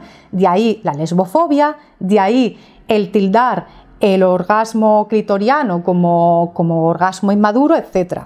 ¿No están diciendo este discurso que un orgasmo fuera del vínculo no es lo suficientemente perfecto, es decir, es inmaduro? ¿Por qué un feminismo supuestamente radical está resucitando a Freud? No lo entiendo, y está resucitando el control sexual de las mujeres. En última instancia, lo que está diciendo es: mujeres, si no aprendéis a tener relaciones sexuales solo, única y exclusivamente estableciendo vínculos profundos, estáis contribuyendo a el distanciamiento emocional, a la cosificación de las mujeres, y esto a la larga comporta violencia y comporta trata. Es decir, cuánta culpa reunida en un acto de lo más inocente de alguna forma, ¿no? En vez de estar señalando a los verdaderos culpables, de que el culpable o responsable de que exista la trata es el ministro de Interior, que no está modificando una ley de extranjería. En lugar de estar señalando a esa figura masculina con poder, se está diciendo a las mujeres que tienen que ser las garantes del orden social, que es algo también muy freudiano, ¿no? Cuando Freud castiga a las histéricas, bueno, las psicopatologiza, es porque considera que ese comportamiento sexual femenino representa el caos para la sociedad. Entonces estamos poniendo a las mujeres otra vez en ese lugar de falso poder, porque es un poder subordinado a una represión y a un autojuicio y al control de las otras mujeres, y al final es el lugar de poder que nos ha dado siempre el patriarcado. Esto, el único lugar de poder. Esto que tiene de radical. Luego, además, que bueno, como ya he dicho antes, están reproduciendo otra vez ese discurso de que hay una sexualidad válida que solo se establece en la intimidad y el hogar como eternos lugares de las mujeres, contraponiéndose al lugar de lo público, que es el lugar de los hombres. Y otra vez la pelea de las subjetividades entre mujeres, contraponiéndose realmente, bueno, pues a la unión masculina que garantiza al final que sea el género que tiene el poder. Sí, pero hablas de educación y claro, yo no sé qué es lo que sería conveniente. Educar a nuestras hijas en la convicción de que la prostitución es un horizonte posible en su vida laboral. ¿Es sensato eso? No, cuando yo hablo de educar en la diversidad sexual, me refiero a no juzgar a otra persona por su sexualidad y no encasillarla, ¿de acuerdo? En todo caso, se educaría a los niños, les niñes y las niñas a no discriminar a una persona por ser prostituta, no tratarla con condescendencia, ni con violencia, ni nada de esto. Faltaría más. Eso yo creo que es un principio básico si estamos educando en valores y en derechos humanos. No educar en que la prostitución es un trabajo como otro cualquiera. De hecho, a mí cuando me preguntan, no niñas, no, sino chicas a las que no conozco de nada, me preguntan, bueno, me dicen que se querrían empezar en el trabajo sexual. Yo siempre les digo que se lo piensen muchísimo, porque es que el trabajo en sí no es fácil y luego además que tiene un estigma para toda la vida, ¿de acuerdo? O sea, que no lo tomo de forma inocente. De todas maneras, lo que tendríamos que pensar cuando nos plantean estas preguntas de ¿es que tú quieres que tu hija sea puta? Que otra vez es plantear el debate desde la visceralidad, desde la demagogia y no desde un cálculo racional de las consecuencias de determinadas políticas. Yo solo tengo una cosa que decir, la prostitución no se escoge, te llega, ¿de acuerdo? O sea, no es fomentar una salida laboral, no, es que de repente te llega porque de repente no tienes red o porque tu red no puede afrontar una dificultad que tienes, llámele un endeudamiento, llámese como sea, o un proyecto de vida. Entonces, la prostitución te llega. Inevitablemente. Por eso decía al principio que el debate sobre la libertad me parece ocioso en un sistema capitalista. Una vez te llega, y una vez le llegase a tu hija, inevitablemente, ¿tú cómo querrías que lo hiciera? ¿Clandestina o con derechos? ¿Querrías que lo hiciera con un jefe que le está obligando a ir con clientes que ya no quiere, le está obligando a hacer prácticas que ponen en riesgo su salud, a consumir tóxicos y a hacer horarios maratonianos? ¿Querrías eso para ella? ¿O querrías que tuviera una ley a la que ampararse cuando se le intentaran imponer condiciones abusivas? ¿Vale? ¿Querrías que tuviera un estigma por el cual se sintiera culpable, por el cual escondiera esa realidad a todo el mundo y la llevara en silencio hasta que se muriera, aunque abandonara la actividad? ¿O que lo dijera y que todo el mundo la rechazase y se viera en pleno ostracismo? ¿Querríamos eso o querríamos que fuera aceptada socialmente y tuviera apoyo emocional? ¿Vale? ¿Querríamos unas leyes que lo clandestinizaran? ¿A ti te gustaría ver a tu hija en el bosque de Bolonia expuesta a 1000 peligros? ¿O preferirías verla a lo mejor en el centro de la ciudad pudiendo contar con la policía si alguien va a agredirla? Como ahora sucede en Nueva Zelanda, que la policía está para defender a las mujeres, no para perseguirlas y atacarlas. Esto es lo que nos tenemos que plantear, porque es que la prostitución no va a desaparecer simplemente por nuestras buenas intenciones. Y en esto muchos abolicionistas dicen, bueno, pero es que gracias a esas buenas intenciones logramos acabar con la esclavitud. Sí, seguro. En una casa en la que tenemos 5000 objetos, ¿cuántos de ellos han sido fabricados en unas condiciones laborales dignas?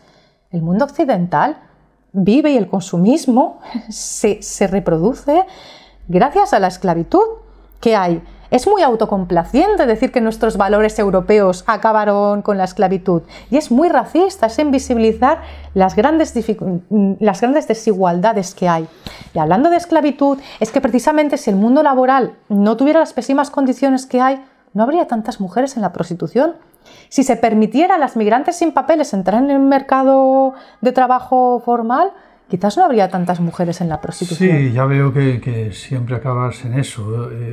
Lo que vienes a decir es, vamos a ver, si realmente queréis luchar contra la trata y contra la esclavitud sexual, el problema es la ley de extranjería, y una ley abolicionista no va a conseguir, sino más bien empeorar las cosas. Una ley abolicionista al final significa perseguir a las mujeres en situación irregular. Y al final es aumentar el control policial en las zonas de prostitución. Decir que no, que se trata de perseguir al cliente, no a las mujeres, pero claro, de rebote. Es que entonces aumenta la presencia policial en los lugares de prostitución. Un colectivo que mayoritariamente está formado por mujeres migrantes en situación irregular. Sin papeles. Claro, y esas mujeres donde acaban en un CIE y luego deportadas. Entonces, ahora el Ministerio de Igualdad quiere aprobar una ley de trata que no comporte la denuncia. Muy bien, lo tendrían que haber hecho hace ya muchos años. Pero entonces, ¿qué es lo que quieren? ¿Engrosar el número de víctimas? Porque si resulta que para poder quedarte en el país tienes que declararte víctima, estás engrosando el número. ¿Con qué finalidad? Hay una cosa que llamamos las proderechos, que es la industria del rescate. Son todas estas ONGs y asociaciones que viven de rescatar putas. Ah, sí. Pero al final, ¿qué hacen? O sea, las sacan de la calle, ¿para qué? Para darles un empleo feminizado y precario. Para empezar, no tienen nada de radicales porque siguen reproduciendo la división sexual del trabajo. Uh-huh. Y para seguir, es que con esos empleos muchas veces no se puede mantener a una familia. De esos empleos ya venimos cuando decidimos acabar en la prostitución. Entonces no están salvando absolutamente a nadie. Eso sí, para estas asociaciones empresas hay, partidas presupuestarias millonarias. Al final, ¿en qué repercuten positivamente a las mujeres? Cursos de cocina, ¿qué éxito de contratación tienen? ¿No? Entonces, hace poco el Ministerio de Igualdad ha anunciado su Plan Camino. Plan Camino que no sé, creo que eran 200 millones los que va a destinar a la industria del rescate. Veremos a ver eso en qué repercute al final.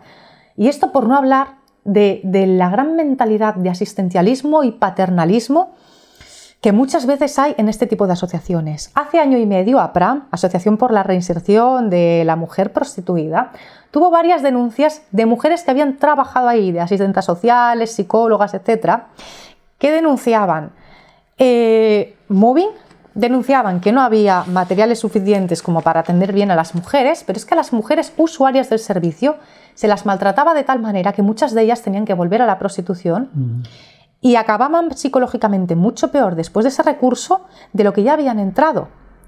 Mujeres a las que se les quitaba el teléfono y el documento de identidad, a las que se les prohibía llamar a un hijo enfermo, se les prohibió practicarse un aborto y luego se las maltrataba psicológicamente. Y a estas mujeres, ya no van a confiar en nadie más. El día en que quieran volver a salir de la prostitución, ¿cómo lo van a hacer?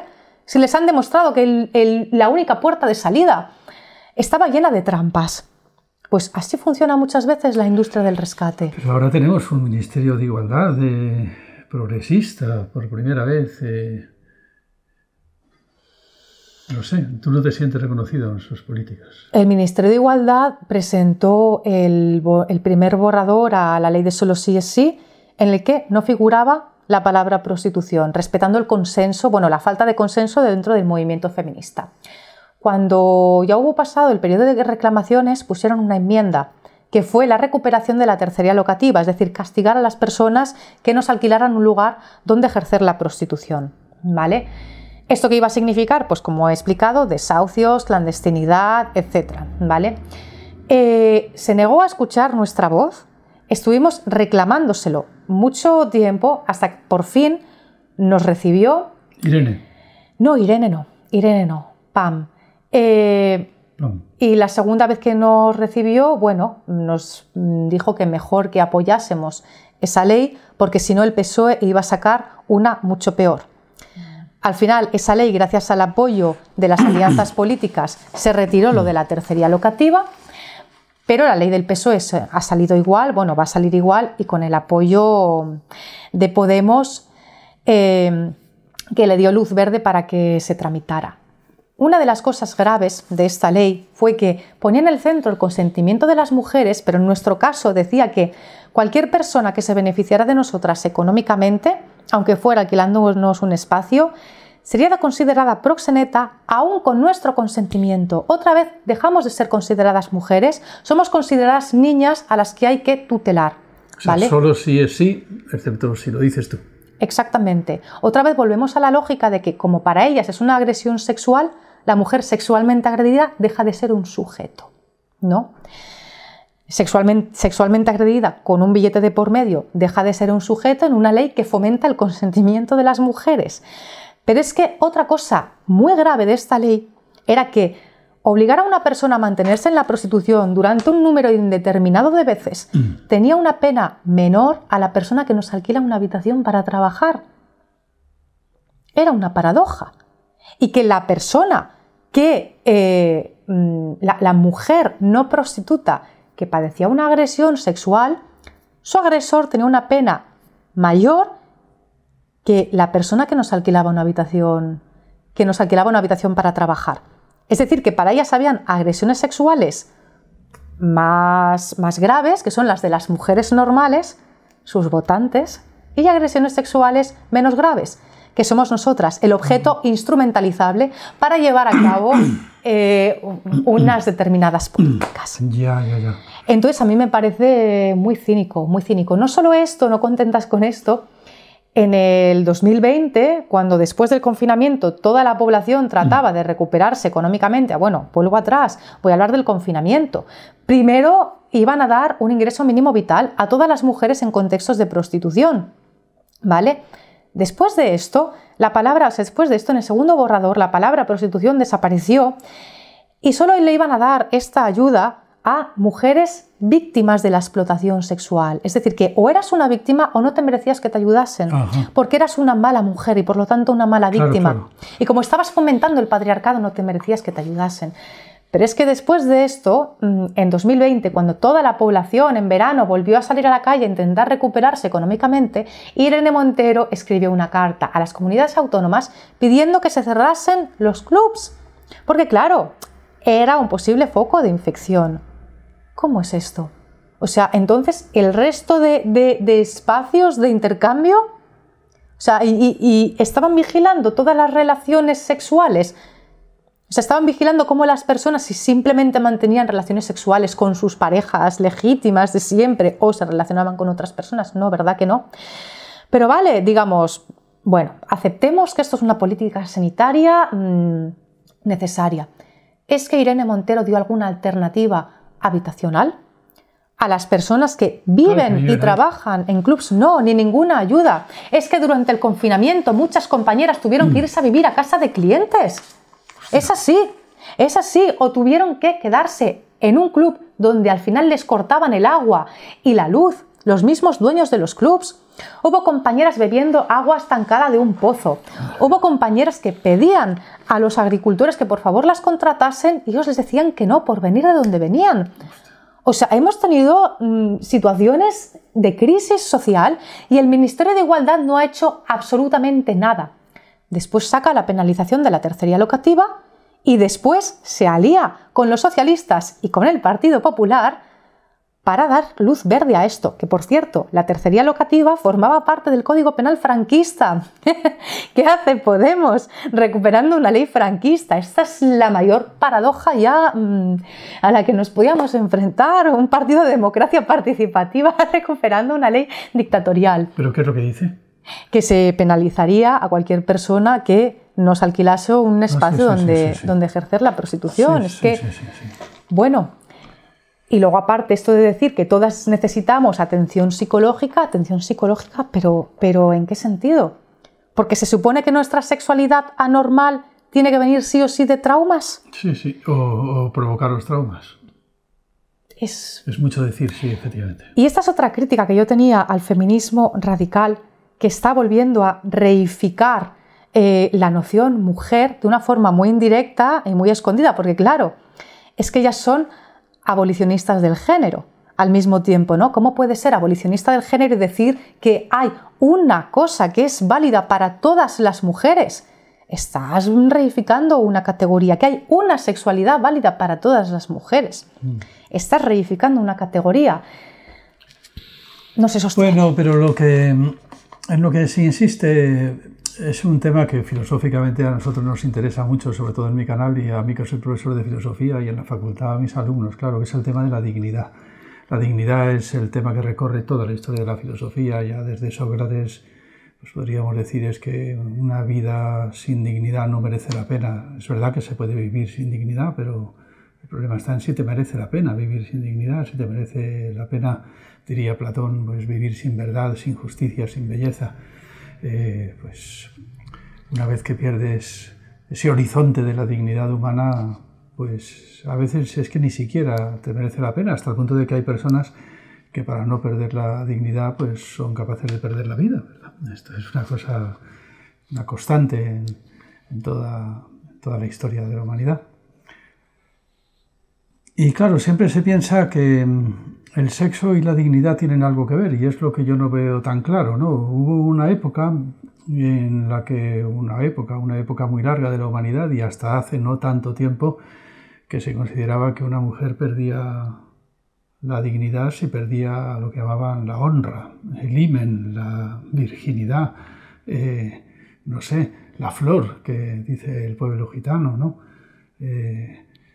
Claro, esto de que la dignidad y la flor tengan algo que ver es mucho decir. Esto es un prejuicio cultural y nada más que un prejuicio cultural. Eso no está en la historia de la filosofía, no vendría corroborado por nada. No vas a encontrar en Kant algo parecido a eso cuando habla de dignidad. Él habla de dignidad, dice el cielo estrellado sobre mí, la ley moral en mí es la que me confiere la dignidad, ¿no? Pero el himen. Claro, había un cierto puritanismo en todo esto y hizo falta toda una revolución sexual monumental para separar estas cosas y que quede claro, como actualmente ha quedado claro, pues que no sé, que las mujeres pueden perder la virginidad a la edad que les dé la gana y no por eso han perdido absolutamente nada. Y con respecto a los valores morales, ¿no? Claro, pero hay algo todavía parece como que subyace a este tipo de prejuicios por los cuales una prostituta... Bueno, hay una frase que me dicen las abolicionistas a menudo, es: mira, Carlos, te pongas como te pongas, bajarse las bragas no puede ser un trabajo. Eso no es un trabajo, es bajarse las bragas. Eso es algo tan indigno. Pero esto es un problema grave, ¿no? Bueno, tú sabes de esto. Para mí la dignidad, básicamente, la tendríamos que definir en función de qué define al ser humano. Al ser humano lo define su capacidad de escoger, lo define su inevitable libertad, sí, ¿no? Y respetar esta inevitable libertad es lo que hace a un ser humano digno. Respetar sus decisiones es lo que le da dignidad a un ser humano. ¿De acuerdo? En el momento en que a nosotras se nos psicopatologiza y además utilizando un poder como es la psiquiatría para tener poder sobre nosotras, un poder que siempre ha tenido, bueno, que siempre ha dado pues, un gran espacio al patriarcado en la gestión emocional y de la intimidad de las mujeres, ¿no? En el momento en que a nosotras se nos infantiliza, en el momento en que a nosotras se nos tutela, se nos está negando la dignidad y que encima se diga que es por nuestro bien, se nos está negando la dignidad. Esto en primer lugar. Y luego otra cosa que constituye la dignidad es tener unas condiciones legales, materiales, psicológicas que respeten la integridad física y psicológica de las personas. A mayor punitivismo, más decrecen todas estas condiciones, son de peor calidad. ¿De acuerdo? Entonces, cuando metemos a la prostitución en el debate de la dignidad, otra vez vuelvo a decir, tenemos que ver las consecuencias de la aplicación de una política u otra. Y luego relacionar la dignidad con la sexualidad, pues es que es un mecanismo de control patriarcal, es decir, qué mujer es válida y qué mujer no es válida. Y esto hace daño desde un punto de vista externo y también desde un punto de vista interno, cómo las mujeres nos juzgamos a nosotras mismas, hasta el punto en que si alguien nos agrede sexualmente, nos responsabilizamos de ello y pensamos que es nuestra culpa. Si el estigma puta no cargara sobre todas las mujeres, pues seguramente tendríamos una sociedad más libre y más igualitaria. Si dejáramos de clasificar a las personas en función de lo que hacen o dejan de hacer en la cama. Nuestro trabajo es un trabajo porque prestamos un servicio, ¿vale? Un servicio sexual, sí, pero esto no nos hace menos dignas ni menos personas. En función de que tengamos el control de la situación, y vuelvo a decir, a mayor punitivismo, menor control tendremos.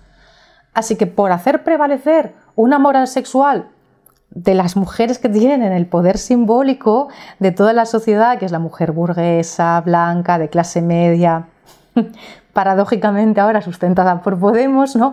Para hacer prevalecer este concepto de dignidad, que decía si tú eras digna de un buen matrimonio o no, y por lo tanto de tu supervivencia económica, ¿vamos a machacar la dignidad real del resto de mujeres? No me parece feminista ni me parece político. Sí, ¿y por qué poner la dignidad en las bragas? ¿Dónde colocas la dignidad? O sea, nadie habla de la dignidad de una cajera de un supermercado que trabaja a lo mejor por 4 horas diarias. No, 4 euros la hora, quería decir, ¿no? Y yo creo que esa persona es muy digna, pero el sistema laboral no. Claro, es una barbaridad. Una barbaridad laboral. Y quizás la menos digna es una ministra de Trabajo que está permitiendo ese tipo de esclavitudes. Tendríamos que ver dónde se venden realmente las mujeres, dónde realmente las mujeres se están vendiendo al poder. Este es el gran problema, que dejen de proyectar cosas en las nadies y miren su propia responsabilidad en sus propios terrenos, que la tienen y mucha. Es impresionante la forma en la que te expresas, la verdad. He escuchado que es más fácil fabricar putas orgullosas que activistas feministas. ¿Es compatible la prostitución y el feminismo? Para ser puta feminista es imprescindible el feminismo. Es que hay una tergiversación, se piensa en que el orgullo puta es todo aquello que la demanda masculina desea, eso, a partir de eso, generar una subjetividad y estar orgullosa de eso, ¿no? Es decir, sería como ser un producto del patriarcado. No, el orgullo puta no tiene nada que ver con esto. Es enfrentar un estigma que quiere decir, quizás tu familia te ha dejado de hablar, nadie quiere tener una relación sexoafectiva contigo. La gente te habla o desde el desprecio, o desde el asco, o desde la condescendencia, o desde la exotización. Es decir, nunca te hablan como un igual. Nadie puede entender lo que tú estás atravesando. Has tenido un problema con un cliente y no tienes a nadie a quien acudir, etc. Y a pesar de todo esto, seguir en pie. Seguir en pie desde la entereza, seguir en pie, seguir atendiendo a los clientes, seguir trabajando, seguir llevando adelante tu proyecto de vida, seguir, pues eso, manteniendo a tu familia si es que la tienes, y seguir con buen estado de ánimo. Y cuando haces esto es el orgullo puta. Pero claro, para llegar hasta ahí, una se tiene que quitar de encima la culpa que dice, claro, mi familia no me habla por mi culpa porque soy puta. Nadie quiere tener relaciones sexoafectivas conmigo por mi culpa porque soy puta. La gente me trata así por mi culpa porque soy puta. Y este control social patriarcal lo tenemos las mujeres tan arraigado, de ahí que nos eduquen en la sexualidad con muchísima angustia, porque dependiendo de con quién nos acostemos, dónde, cuándo, cómo y por qué, seremos más aceptadas o no, o nos estaremos exponiendo nosotras al peligro o tendremos el beneplácito y la protección de la sociedad, ¿no? Esto está tan arraigado y exige el orgullo puta un proceso de deconstrucción tan profundo que para nada alguien nos está fabricando como si fuéramos objetos pasivos. Esto requiere de una autosuperación diaria y constante. Y aún así, aun cuando una está reafirmada, se sigue encontrando con el estigma que sigue viviendo y sigue teniendo que generar más herramientas para combatir ese estigma. Hay feministas que dicen que los hombres pagan para poder humillar y que por eso compran el consentimiento. ¿Es así? ¿Es eso? Esto viene de Beatriz Gimeno. Beatriz Gimeno, en su libro La prostitución, porque para ella todo es englobable en un mismo concepto, dice que claro, que la sociedad ha evolucionado tanto y como que ahora las mujeres son mucho más feministas y están mucho más empoderadas, los hombres los hombres necesitan reafirmar su poder patriarcal y el único lugar en el que lo pueden hacer es la prostitución, mediante la compra de la dignidad de la otra persona. Yo lo que no sé es de qué mundo está hablando Beatriz Gimeno, porque feminicidios sigue habiendo muchísimos. ¿de acuerdo? Y maltrato psicológico y violaciones. Entonces, no sé qué avance feminista vio Beatriz Gimeno, sobre todo en el año en que ella había escrito este libro, que es mucho anterior a todas estas huelgas feministas y esta conciencia de un feminismo un tanto mainstream y simplón, pero bueno, que al menos está logrando medio empoderar a las chicas jóvenes y a las mujeres. Pero es que tener poder sobre una mujer, y esto Beatriz Gimeno, que es lesbiana política, lo debería saber, se puede tener de muchas maneras. Entre ellas, en una relación sexoafectiva, los hombres pueden tener mucho más poder que sobre una trabajadora sexual, porque al fin y al cabo, a mí con mis clientes no me une un vínculo muy personal, ¿no? O sea, no forman parte de mi identidad principal. No forman parte de la identidad donde yo escojo 100% a las personas con las que me relaciono y tal. Son clientes con los que si alguna vez tengo algún problema, pues puedo elegir no volver a verlos.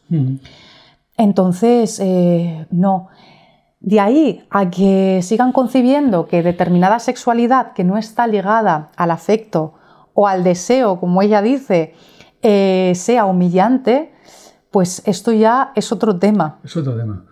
Sí, una vez leí en Teoría King Kong de Virginia Despentes una cosa que me llamó la atención, me pareció curiosa. Decía que la verdad es que en la temporada que se dedicó a la prostitución, sus clientes siempre fueron muy amables y bastante más educados que algunos de sus novios o parejas. Sí, y estoy de acuerdo con eso, porque los hombres en la prostitución no pueden acceder a nuestra vulnerabilidad psicológica ni emocional. Claro, no está en juego nuestra intimidad. Por eso saben que no somos psicológicamente manipulables. Obviamente hay una necesidad económica. Yo eso no lo voy a negar, ¿de acuerdo? Pero vuelvo a repetir que es que un cliente, si de alguna forma se ha comportado mal con nosotras, podemos decidir no volver a atenderlo. De todas formas, repito, cuanta más clandestinidad provocada por leyes punitivistas, mayor vulnerabilidad económica y por lo tanto más poder para van a tener los clientes sobre nosotras. Efectivamente, tienes toda razón. Sí. Bueno, pero en definitiva, entonces, la prostitución afecta a la dignidad de las mujeres en general. Es una afrenta para la dignidad de la mujer. La prostitución ejercida en determinadas condiciones donde no hay derechos, claro que ataca a la dignidad, pero no es la prostitución en sí, sino las condiciones de ejercicio, ¿de acuerdo? De todas formas, esto de que la prostitución nos afecta a todas, pues otra vez me parece un eslogan demagógico. Entonces se podría decir que cualquier decisión que tome cualquier mujer nos estaría afectando a todas. La que decide tener una relación monógama, hombre, le da a entender a los hombres que nosotras somos objetos de propiedad privada, como patriarcalmente se viene considerando, ¿no? Yo creo que otra vez debatirnos en qué significantes y significados son más lícitos y más feministas no llevan a nada. Lo que hay que hacer es construir una sociedad donde la pluralidad tenga cabida. De todas formas, es que cuantos más derechos tuviéramos nosotras, menos atropellos habría, como por ejemplo los foros donde la trabajadora no tiene ni voz ni voto y los hombres comentan cosas completamente degradantes, muchas de ellas mentira, solo para fastidiar a una profesional que a lo mejor ni siquiera le ha atendido. A lo mejor ese forero es el dueño de un negocio, ¿no? Y pone una mala reseña para arruinar a la otra económicamente. De todas formas, yo lo que creo es que no podemos plantear que si las mujeres cruzamos una determinada línea socialmente permitida, vamos a afectar al resto. Lo que hay que hacer que cale en el imaginario colectivo es: todas las mujeres merecemos un respeto y que se nos trate de forma digna, ya sea mediante la compra de servicios sexuales, mediante una relación romántica, ya sea en el contexto que sea, todas deberíamos tener derecho a que se nos tratara con respeto y con dignidad, porque si no se lanza ese mensaje de control social que es: las malas mujeres no merecen que se las trate bien y cuidado, tú no te comportes mal, porque entonces lo que te mereces es que te traten mal, que te aboquen al peligro, que te violen, etc. Nerea, no sé cómo se pronuncia, Barjola, no me acuerdo, en Metafísica sexista del poder, ella describe cómo todo ese trato desde los medios de comunicación que se dio al crimen de las niñas de Alcácer hizo que reinara el terror sexual en las mujeres y que ya no se atrevieran a salir a la calle, ¿no? Que crecieran con un pavor hacia su propia conducta por todo ese trato de no, pues de enseñar los cadáveres en descomposición, etc. Pues con el mensaje de que ciertos comportamientos son indignos y nos afectan a todas, están también haciendo que corra un terror sexual por todas las mujeres. Y luego el problema es que para la mujer media ese terror va a calar en ella y va a pensar, es que si yo me comporto sexualmente fuera de lo que marcan determinadas pautas, me voy a merecer que me traten mal. No me parece feminista ni radical. Ya. Y otra cosa que tenía curiosidad por saber qué opinas, ¿no? He escuchado muchas veces que bueno, sí, que hay prostitución en el mundo gay. Por supuesto que hay, pero la respuesta es inmediata. Sí, pero los clientes son siempre los hombres. Siempre la prostitución es de consumo masculino. ¿Y esto no podría revertirse? Quiero decir, ¿sería imposible que las mujeres accedieran a la prostitución como clientes? De hecho, había alguna película que versaba sobre esto en Senegal, me parece que se llama Paraíso Amor. Paraíso Amor. Eran europeas que iban a Senegal a buscar pues, jovencitos grandes y morenos con los que enrollarse, ¿no? Para buscar placer, ¿no? Normalmente eran mujeres mayores. La película trata de eso, pero bueno, claro, es una excepción y tal, sí, es una excepción y además es una excepción que también tenía su lado muy oscuro, sin duda alguna. Pero sería imposible, igual que se ha hecho porno para mujeres, por ejemplo, se ha intentado hacer porno para mujeres, prostitución para mujeres, es imposible la idea, es contradictorio, ¿no? ¿Cómo lo ves? Bueno, para empezar, que si el problema es que el consumidor es siempre masculino, aunque el trabajador sea hombre, entonces la prostitución ya no es violencia machista. Claro, esta pregunta nos la tendríamos que hacer. Luego, para seguir, la prostitución masculina está muy invisibilizada como una gran intencionalidad, precisamente para reducirla a esto, a violencia de hombres sobre mujeres, cuando es que incluye un gran espectro, incluye a hombres, mujeres cis, trans, personas de género binario, a género. Yo he trabajado en un piso con un chico que, dependiendo del cliente que viniera, se ponía un sujetador y una peluca. No era una mujer trans, era alguien que se travestía para atender a determinados clientes y dependiendo de cuál viniera, pues se quedaba con su estética masculina. ¿De acuerdo? O sea, esto realmente, quienes lo reducen la prostitución de esa manera no tienen ni idea, ¿vale? Del tema, es así. Luego, se invisibiliza que hay muchos hombres migrantes que ejercen la prostitución, ¿vale? Precisamente por falta de papeles. Que hay hombres con cargas familiares que ejercen la prostitución. ¿Pero prostitución con hombres o con mujeres? Con los dos. Yo tengo un compañero, Eric, que es masajista y que atiende a mujeres de un cierto poder adquisitivo, obviamente, que ya nos podemos imaginar los partidos que votarán, ¿no? Pues mi compañero atiende a estas mujeres. Entonces sí que hay prostitución para mujeres. ¿Se dice que es una minoría? Bueno, yo sinceramente creo que si hubiera más prostitución para mujeres, quizás las mujeres saldríamos de esta lógica según la cual nuestro cuerpo solo puede satisfacerse sexualmente si le gustamos al otro o si tenemos una vinculación emocional con el otro. Nuestra satisfacción sexual depende de una meritocracia de la belleza y de una meritocracia de mujer completamente patriarcal. ¿Qué tal si lo desvinculáramos de esto? Yo sinceramente creo que sería empoderante porque podríamos conectar más con nuestras necesidades fisiológicas. A los hombres no se os somete al estigma puta. Los hombres hacéis lo que os da la gana con vuestros cuerpos porque nadie os ha educado en esa culpa hacia la sexualidad, ni os ha educado en esa meritocracia. Si no lo teníais en vuestro ámbito privado, siempre lo habéis podido pagar. Yo me pregunto cuántos trastornos y cuánta depresión y cuánta ansiedad nos podríamos ahorrar si se naturalizase que las mujeres pudieran ser consumidoras de servicios sexuales, obviamente siempre con gente que no estuviera forzada, etc.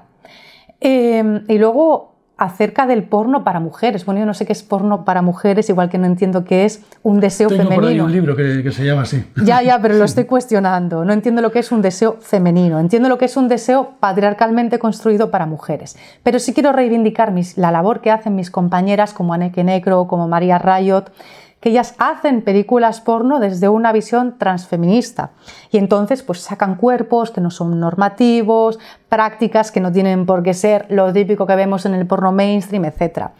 Y me gustaría pues hacer un llamamiento a que, ya que hay tanta queja sobre la violencia en el porno hecho para hombres, bueno, pues que plantearnos consumir este tipo de pornografía, ¿no? Declarar: el porno es una fantasía, el porno no educa, la educación se hace en las aulas, ¿de acuerdo? Si los chavales y las chavalas están educando viendo porno, es que estamos fracasando como educadores. El porno es una fantasía, y esto que dicen de que es una fantasía que hace que los hombres se vuelvan cada vez más violentos, yo personalmente no lo he visto, ¿de acuerdo? De todas formas, habrá que educar, igual que no saltamos por el balcón creyendo que vamos a volar. Aunque lo muestran en las películas, habrá que educar en que una cosa es la ficción y la otra es la realidad. Y esto solo se hace con educación sexual. Vale más la educación que la censura. Y con respecto a lo de Senegal, hay una cosa muy curiosa que sucedió hace cosa de un mes. Una mujer, que es una de las grandes figuras visibles del abolicionismo en Suecia, se la pescó en un país de África, creo que en Senegal precisamente, yendo a contratar los servicios de un chico joven. Este chico joven llevaba una cámara oculta y ya fue a intentar contratar los servicios, y cuando le dijo: soy una cámara oculta, no sé qué, esta mujer salió despavorida. Es decir, entonces, ¿qué nos están diciendo? ¿Que la prostitución está mal cuando la contrata un hombre, pero está bien cuando la contrata una mujer? Entonces es un juicio muy imparcial, ¿no? Y luego, bueno, que ya sabemos que los grandes proclamadores de la prostitución, luego en su vida privada, de la abolición, luego en su vida privada, a saber lo que hacen. Pero vamos, con esto de que ser abolicionista ahora está empezando a ser lo moralmente correcto y lo políticamente correcto, pues tal y como decía, que nuestros clientes son el gran grueso de la población masculina, pues serán abolicionistas de cara a la galería y puteros en su intimidad. Es así, es así. Bueno, yo es que soy profesor de antropología, me interesa la etnografía y he pensado, sería muy interesante hacer un trabajo etnográfico sobre qué piden, qué solicitan los hombres que contratan prostitución. Vimos un vídeo que se hizo muy viral en que se decían cosas verdaderamente raras. Bueno, si quieres lo podemos poner incluso. Sí, sí. Pues venga. Muy bien. Pues, por raro que entiendes. Pues yo que sé, la lluvia dorada, cacarte en su cara, pegarle, humillándole. Él se hace una paja mientras que matamos un ratón y esto lo sabemos. No, vamos a dejar aquí, tampoco hace falta ser muy explícito. Muchísimas gracias. Bueno, pues yo creo que lo ha dicho todo. Ha quedado espectacularmente claro. Demasiado. Gracias.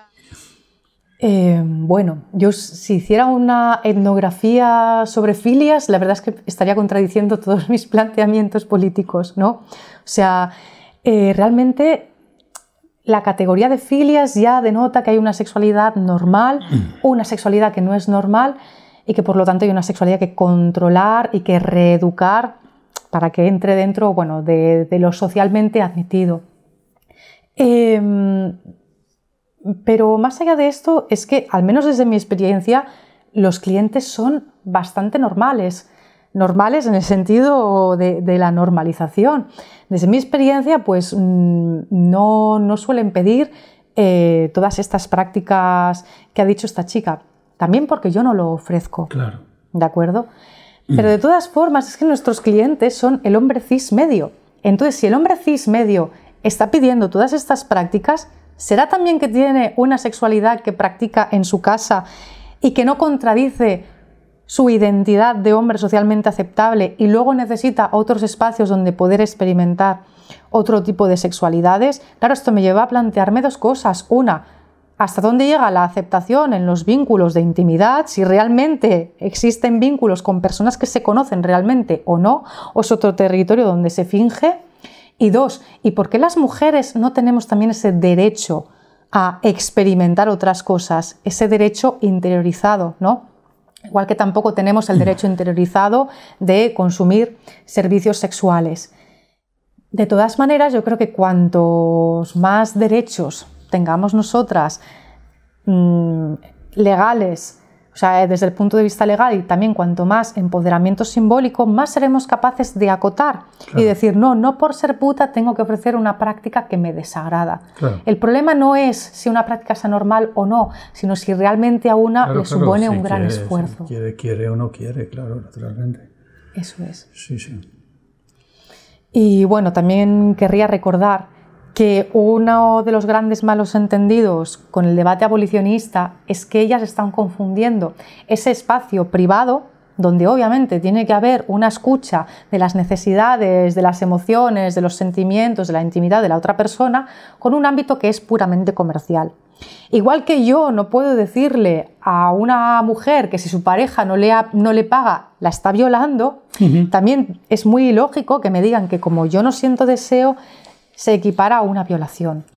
Pero ¿qué es esto que deberíamos, para tratar la cuestión con seriedad, deberíamos delimitar dónde se da un tipo de sexualidad, dónde se da otro? Luego también está la cuestión de que nosotras educamos mal a los hombres y los educamos en una visión de la desigualdad, ¿vale? Que hace que luego los hombres abusen, violen, etc. Eso es dar a las mujeres el lugar otra vez de educadores sociales, ¿no?